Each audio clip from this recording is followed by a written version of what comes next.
Gracias por la invitación. Es un tema muy interesante. Estamos en ese centenario de este acontecimiento que fue el acontecimiento más sangriento del siglo XX, ¿no?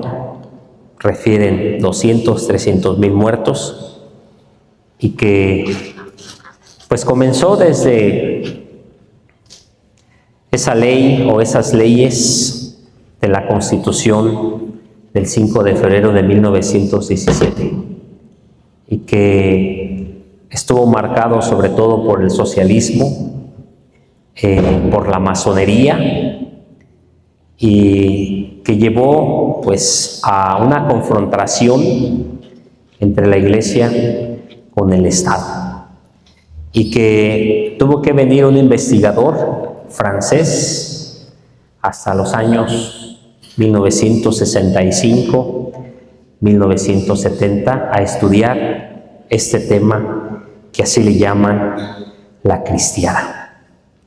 Un término que ha sido acuñado por la voz del pueblo, la cristiada, porque antes de los años 70 no existía para referirse a este acontecimiento. Sí existió el término en el siglo XVI, en el siglo XVII, para esos temas épicos sobre Cristo, y el Christiadier, que escribe para mayor gloria de Cristo. Y en la Real Academia, en el diccionario, incluso del cristero, solamente se definía el hombre, la mujer que se rebeló por estos años 1926, 1929, en este conflicto de la cristiada. Un poquito de antecedente, digo que hubiera querido que vieran las fotos porque tiene mucho que ver el Sagrado Corazón en la cristiada. Porque en 1914 los obispos decidieron consagrarse a la realeza del Sagrado Corazón. Pero no se pudo y fue hasta 1920. ¿Por qué 1920? Porque todo el pueblo de México conmemoraba las bodas de plata de la coronación pontificia de la Virgen de Guadalupe. Y allí planearon una carta pastoral, levantar un monumento a Cristo Rey. Pero fue hasta el 11 de enero de 1923 en el centro del país, en el Cerro del Cubilete, en el que verdaderamente pusieron la primera piedra para este monumento. ¿Sí? Entonces, un poquito sabemos nosotros que la persecución religiosa fue un problema, una guerra que no comenzó en 1926, ni terminó en 1929. Sí, la cristiada, esos 3 años, pero fue un acontecimiento que inició con la Revolución, 1910, y que termina en 1938 con la nacionalización y la negociación de la paz religiosa. Ya estando en la presidencia, nuestro paisano Lázaro Cárdenas. Y se trata de distintas revoluciones, ¿no? La revolución de 1910 a 1920, después los acontecimientos de 1921, un problema muy grande en nuestra capital, cuando los socialistas izaron la bandera rojinegra en las torres de la catedral, y que fue todo un problema el 12 de mayo de 1921, la muerte de 12 guadalupanos. Si ustedes van al templo de los franciscanos, entrando a mano derecha, donde está la librería, hay una placa que dice: aquí descansan los primeros guadalupanos muertos el 12 de mayo de 1921. Y si van allá a las Tarascas, enfrente, ahí donde está la iglesia de ¿cómo se llama? De Lourdes, ahí está el monumento a Isaac Arriaga, porque ahí murió Isaac Arriaga. Y si van al templo de las monjas, antes de llegar al Palacio Federal, de Estelina, donde está Correos, entran ustedes al templo y a mano izquierda está la Virgen de Guadalupe. Y si se acercan, la Virgen de Guadalupe tiene 3 rajadas, porque era la Virgen, el cuadro más venerado en la capital, porque ese cuadro existió, estaba en la catedral que era en ese entonces el Sagrario. Y fue todo un problema, ¿no? Desde el 9, porque el 10 las damas católicas se reunieron, hicieron toda una procesión para el desagravio de ese acontecimiento. El día 11 hubo pues otra reunión para que el día 12 del Jardín Azteca, ahí enfrente del Santuario de Guadalupe, por toda la calzada marcharan hacia Catedral, el desagravio contra los socialistas que vivían en lo que era el convento de los agustinos, la casa del obrero. Y bueno, pues es todo un acontecimiento. Pero también recuerdan ustedes la bomba en noviembre de 1921 a la Basílica, a la Virgen. Recuerdan ustedes también la bomba a la casa arzobispal de México, del arzobispo zamorano Mora del Río. La bomba a la casa arzobispal también del obispo zamorano, arzobispo de Guadalajara, Orozco y Jiménez. Todos estos acontecimientos, ¿no? Todos los acontecimientos anticlericales, cuando derrocan a Victoriano Huerta, que los constitucionalistas, con Venustiano Carranza, que lo van a llamar usurpador, y van a culpar a la iglesia de que la iglesia, los sacerdotes, los obispos apoyaron a Victoriano Huerta para derrocar a Madero. Por eso van a derrocar al usurpador Victoriano Huerta y a la iglesia, y se van a dejar ir contra la iglesia.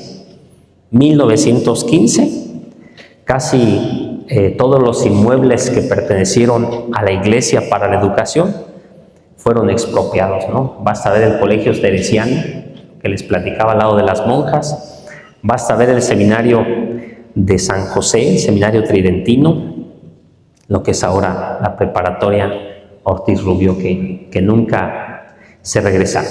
Y después, con el tema de la persecución, 1926, muchos inmuebles, basta ver Clavijero, la iglesia de la Compañía, que ahora es la biblioteca pública, ya no se regresó, que se quedó en manos del gobierno, ¿no? Muy bien, entonces esos acontecimientos, digamos, que son los antecedentes en parte. Ahorita voy a tocar un tema sobre el Sagrado Corazón, este acontecimiento de los obispos que quisieron ponerlo en 1914, que no pudieron hasta 1920 y que tampoco por lo que estaba sucediendo en el país, sino hasta 1923, que va a ir el delegado apostólico Filippi, y que días después también lo van a expulsar, ¿no? ¿Por qué lo van a expulsar? Porque vamos a ver un poquito también cómo se da el acontecimiento del conflicto religioso en nuestro estado, porque los diputados, el Congreso, con el gobernador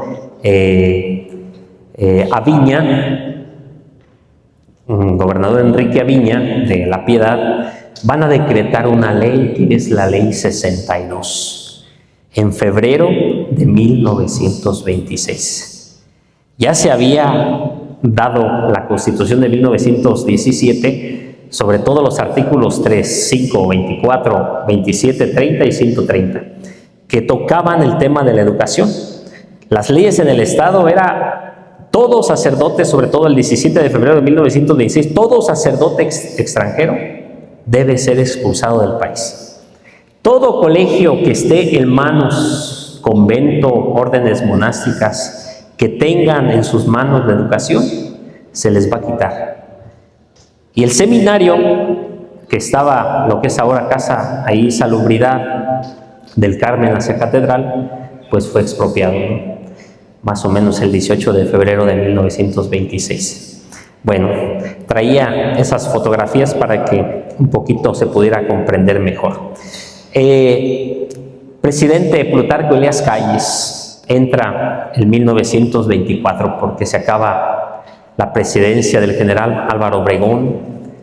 Él va a estar hasta 1928 y el presidente Calles es un estadista, funda instituciones económicas, todo un sistema político moderno y pues también se deja llevar por Álvaro Obregón, ¿no? Por los sindicalistas, por la CROM, por los socialistas que también ya se habían fundado y que van a apoyar parte de los agraristas a presidente Obregón, ¿no? Y que también otro acontecimiento, otro antecedente va a ser la creación de una iglesia mexicana separada de Roma, que desde el siglo XIX, después de la Guerra de Independencia, ya se había propuesto una iglesia nacional mexicana.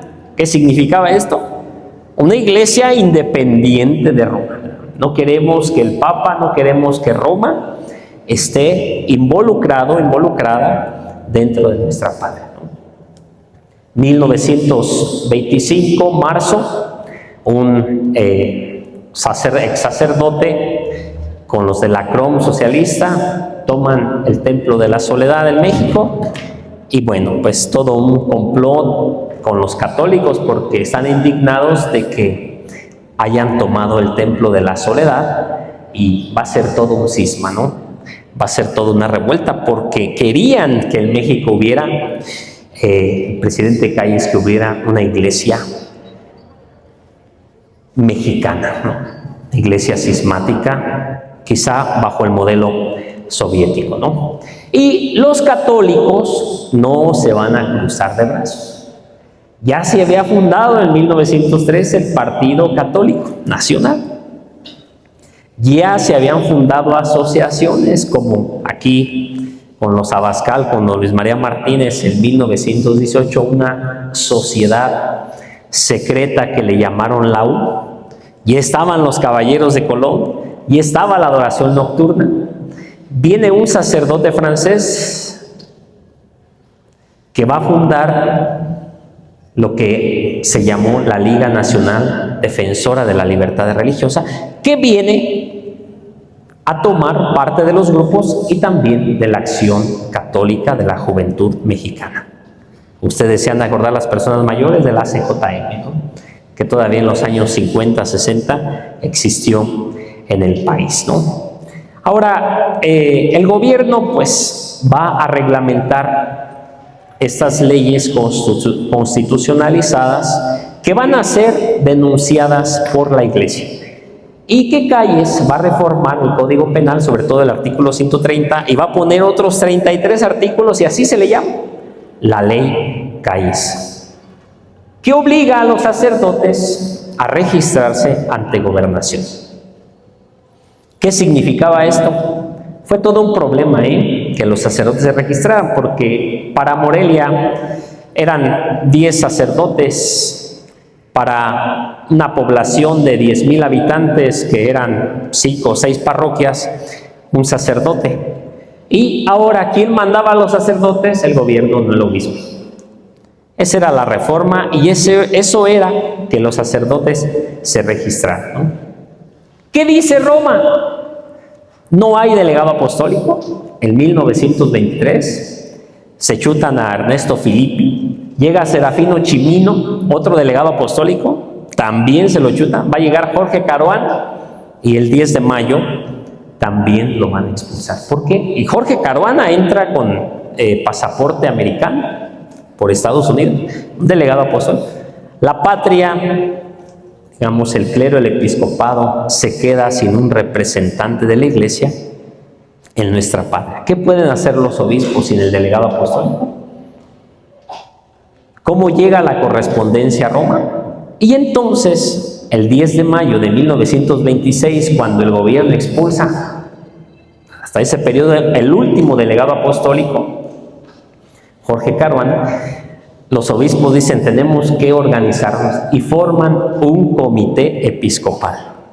Y el presidente es el arzobispo de México, Mora del Río. El vicepresidente es el arzobispo de Morelia, ese no se les olvide, don Leopoldo Ruiz y Flores. El secretario va a ser el obispo de Tabasco, Pascual Díaz Barreto. Y bueno, van a estar los vocales, entre ellos Orozco y Jiménez, ¿no? Que también va a fundar con Anacleto González, el licenciado que es de los más picudos con la liga, van a fundar también una sociedad de laicos para contrarrestar o para hacer que se deroguen las leyes anticlericales, ¿no? Ahora, la curia romana, el Papa, los cardenales en Roma, prohíben que los obispos mexicanos acaten las reglas o las leyes de la Constitución. Y se agotan todos los recursos, todas las mediaciones. Los obispos, hay que decirlo, se dividen. Cuando se hace el comité, cuando van a tomar decisiones, porque quienes suspenden el culto público son los obispos. No es el gobierno. El gobierno dice las iglesias abiertas, pero la ley cae es que entra el 31 de julio, no pueden tener celebración. Van a estar los pueblos, los templos abiertos, pero cada jefe de tenencia, cada presidente municipal, cada gobernador va a nombrar una junta vecinal de 10 hombres, que son los que van a tener la llave. Entonces los obispos dicen, bueno, si no vamos a poder celebrar, pues entonces nosotros suspendemos el culto público. Y el culto público, precisamente ya en Michoacán, aquí en Morelia, el 17 de abril de 1926, don Leopoldo Ruiz y Flores, en el estado, en la arquidiócesis, en el estado, hablo de todas las diócesis, ¿no? La que ya estaba sobre todo la de Tacámbaro, que se había fundado en 1920 con don Leopoldo Lara y Torres, el obispado de Zamora, se suspende el culto público. Más o menos dura un mes hasta el 10 de mayo, el 15 de mayo de 1926, que se reanudan los cultos o el culto público en el arzobispado de Morelia. También en el obispado de Colima se había suspendido el culto, en el obispado con Miguel de la Mora, en San Luis Potosí. Estas 3 diócesis les habían aplicado la ley y se había suspendido el culto. Los obispos toman la decisión.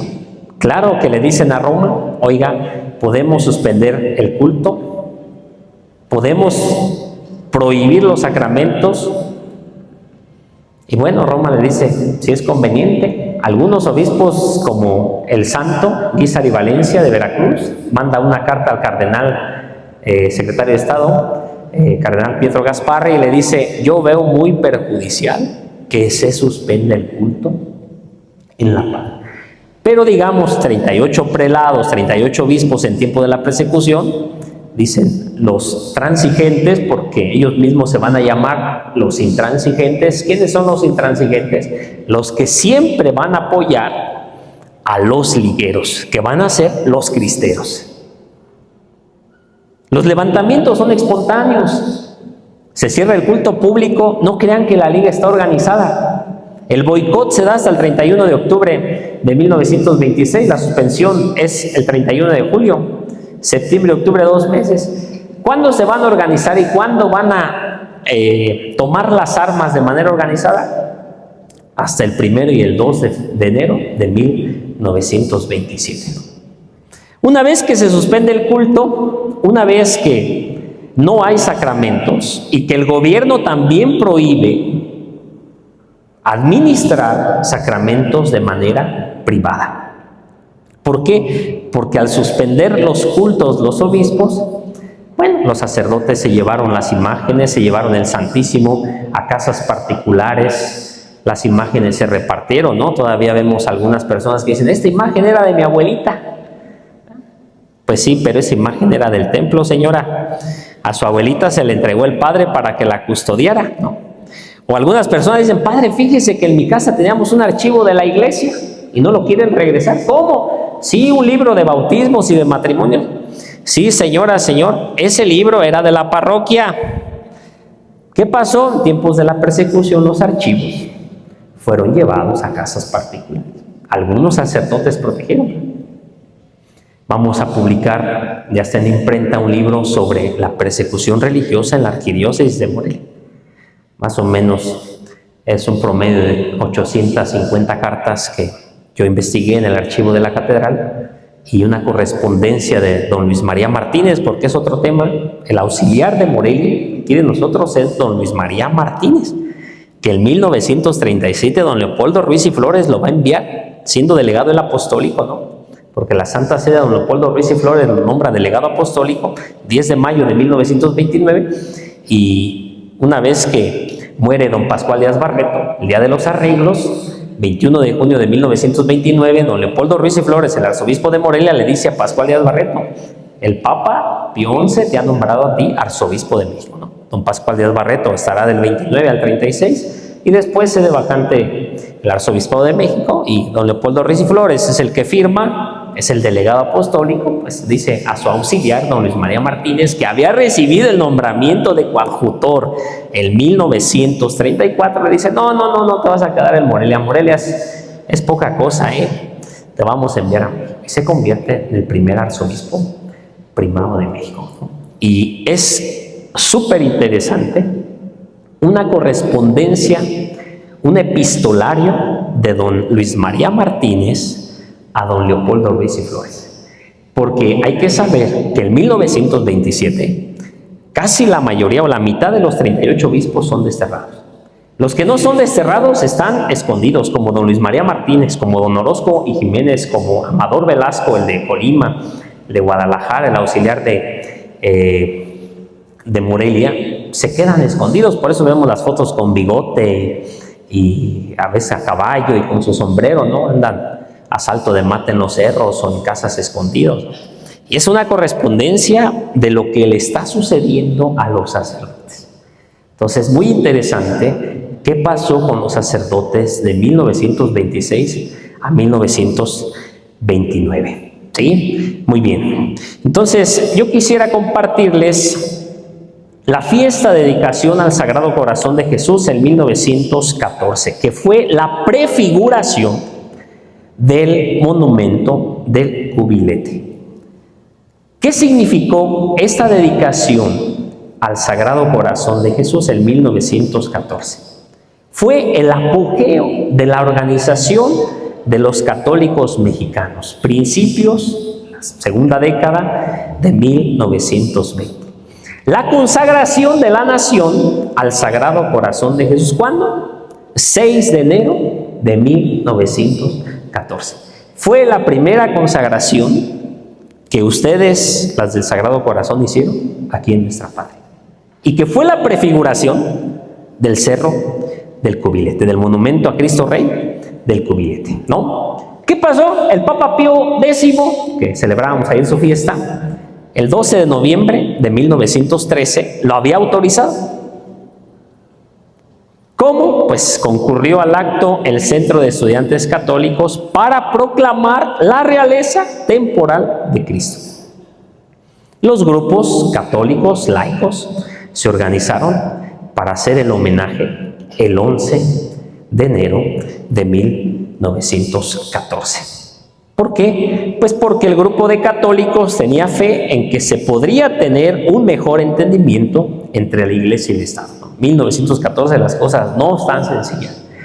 Ha caído Madero en la decena trágica en 1913, ha entrado a la presidencia Victoriano Huerta y vienen los del norte, Carranza, Obregón, Calles, todos los sonorenses vienen a derrocar a Victoriano Huerta. Y quienes apoyan a ellos, con Pancho Villa, etcétera, etcétera, ¿no? Todo un problema, toda una guerra que van a aparecer los bandoleros, ¿no? Aquí nosotros Inés Chávez, toda la parte del Bajío, etcétera, etcétera, ¿no? ¿Qué depositan? Pues a los pies del Sagrado Corazón de Jesús una corona y un cetro. Y el episcopado, los obispos, hacen voto de erigirle un templo votivo nacional en la capital de la República. Las cosas no se pudieron y entonces, bueno, tuvieron que esperarse hasta 1923, ¿no? Muy bien.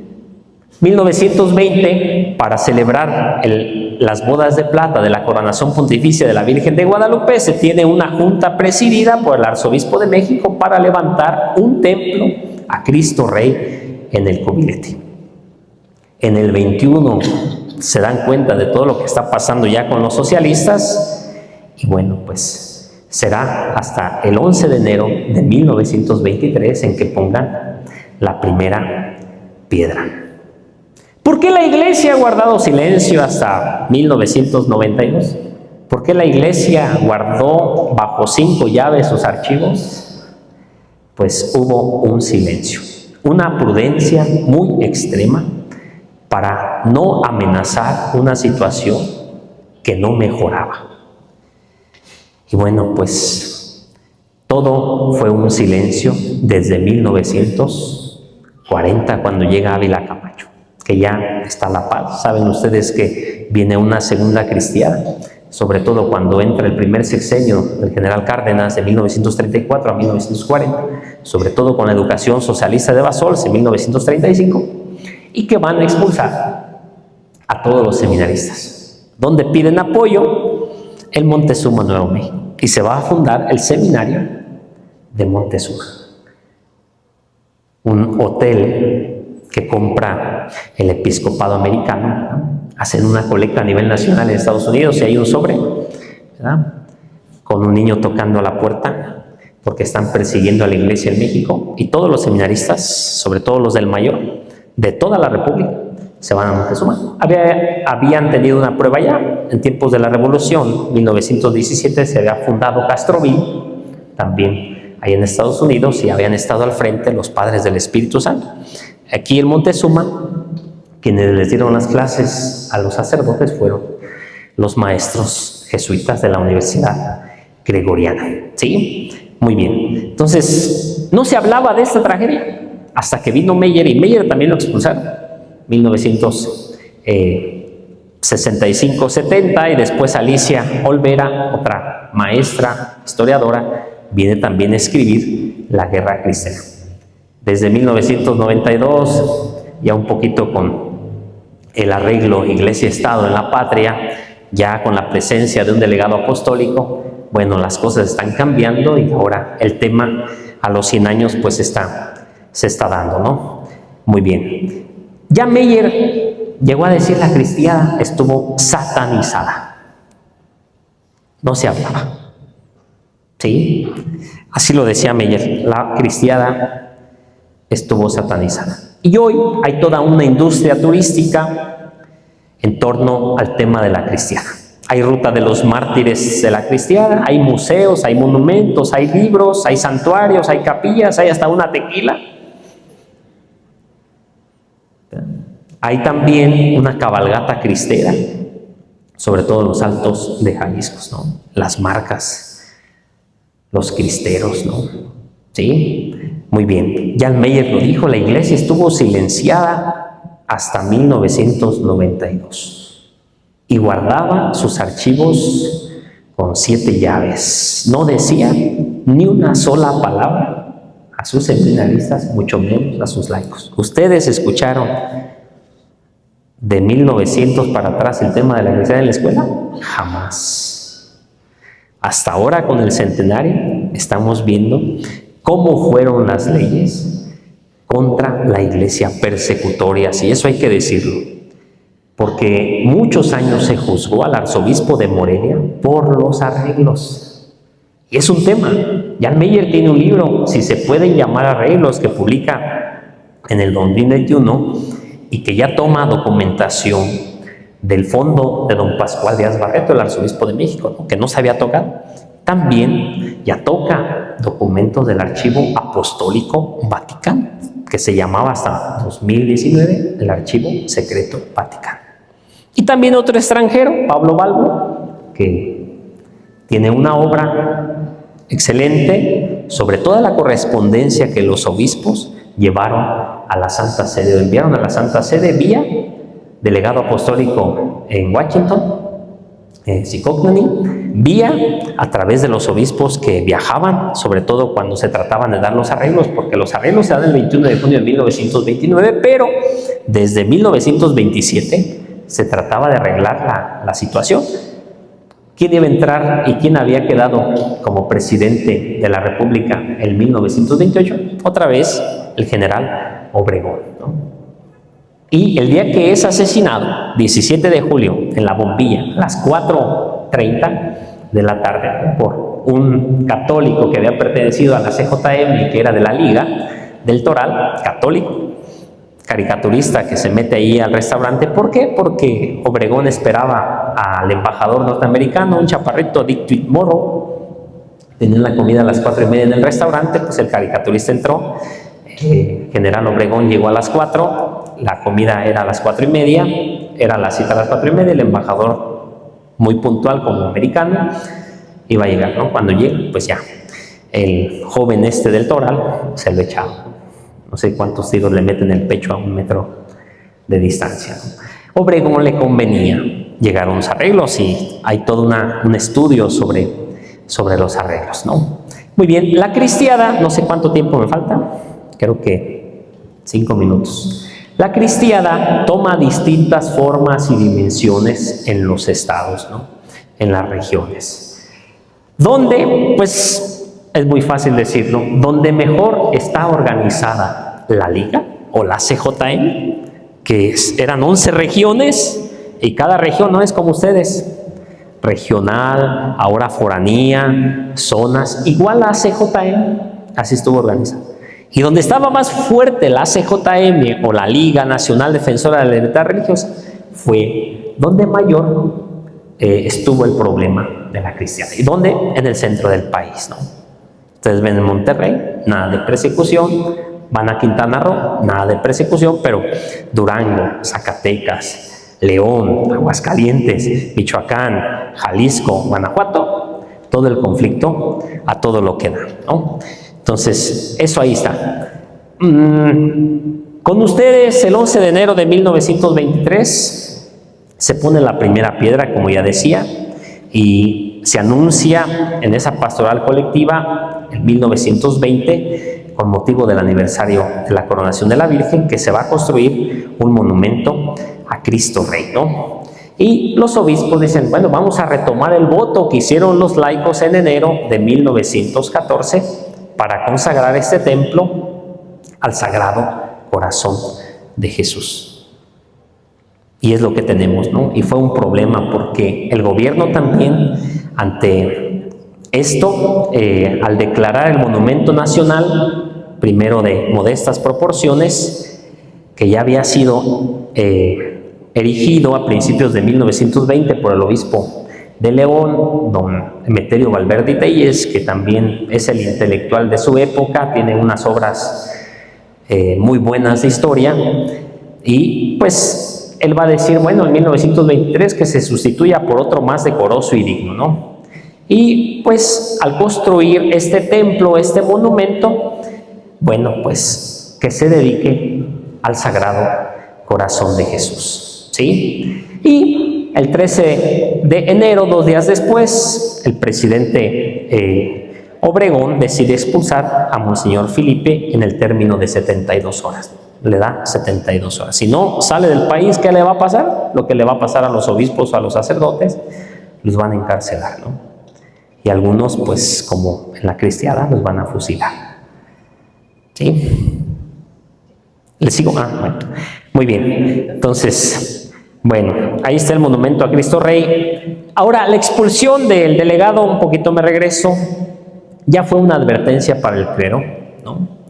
Porque le van a decir al clero, si ustedes siguen con sus actividades según la Constitución ilegales, también van a ser expulsados. Y por eso después se van a hacer las leyes de reforma contra el 130, el artículo 130 de la Constitución, ¿no? Muy bien. ¿Qué le van a decir al gobernador de Guanajuato? Prohíba que continúen las obras de construcción y se van a detener. Pero viene otro acontecimiento que no podemos dejar. El Congreso Eucarístico Nacional, que se tenía el 5 de febrero, fíjense, el 5 de febrero de 1924. No se dio para el 5 de febrero.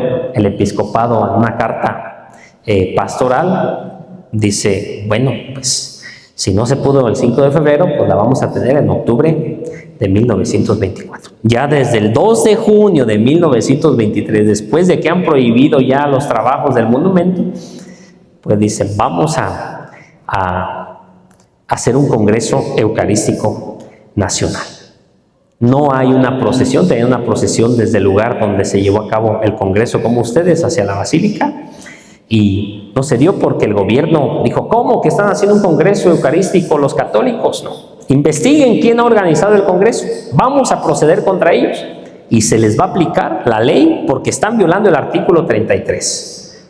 Y si algunos empleados del gobierno fueron a ese congreso, también van a perder su trabajo porque es una violación a la ley sobre los cultos, ¿no? Y se va a suspender también la procesión a la basílica, ¿sí? Muy bien. Entonces, todos estos acontecimientos, panorama, llevaron precisamente al conflicto religioso, ¿no? Ahora, ya con esto voy a terminar un poquito el Michoacán. El 3 de septiembre de 1926, 3 días después de que se suspendió el culto público, se realizó una oración para restablecer el culto sacerdotal. Y la oración, yo hubiera querido ponérselas para rezarla todos juntos. Señor, Señor, tengo hambre de ti. Me faltas mucho en el alimento eucarístico. Me faltas, Dios mío, me falta el augusto, el santo sacrificio de la misa. No me basta acudir al templo, dice, porque no te encuentras ahí sacramentado. No están tus sacerdotes para perdonar en tu nombre mis pecados. Vuelve, Jesús, vuelve a nosotros. El sagrario está vacío. Te espera nuevamente. Manifiesto en el tabernáculo. Ven, Señor, perdónanos si hemos delinquido. Perdónanos si te hemos agraviado. Y bueno, se había dado la instrucción a los sacerdotes de la arquidiócesis de Morelia. 19 de marzo de 1926, el arzobispo les había dado una instrucción, porque sabía el problema que se venía. Primero la suspensión del culto público, como ya decía aquí en Michoacán, y después la suspensión del culto público en toda la nación. Y el arzobispo don Leopoldo Ruiz y Flores le dice a los sacerdotes, vamos a animarnos con la reflexión. Tenemos que ser un modelo de virtud cristiana y sacerdotal. No podemos sujetarnos a ninguna ley. Y aunque nuestra conducta pueda ser interpretada en mal sentido, lo más indicado es abstenernos de continuar ejerciendo el sagrado ministerio. ¿Y qué les dice? Quedan autorizados para celebrar la misa en cualquier casa. Antes del conflicto, estamos en abril de 1926. Los párrocos conserven el sagrado depósito donde les parezca más conveniente. ¿Qué creen que les dice a los sacerdotes para las mujeres? Pueden oír confesiones de las mujeres en las casas particulares, pero improvisen un confesionario y que haya otra persona. No se queden solos con la mujer confesándola. Pueden asistir al matrimonio en las casas particulares. Ningún sacerdote acuda a la autoridad política o municipal por la licencia para ejercer el ministerio. No acudan. Hemos de ser hombres de Dios, de oración y de sacrificio.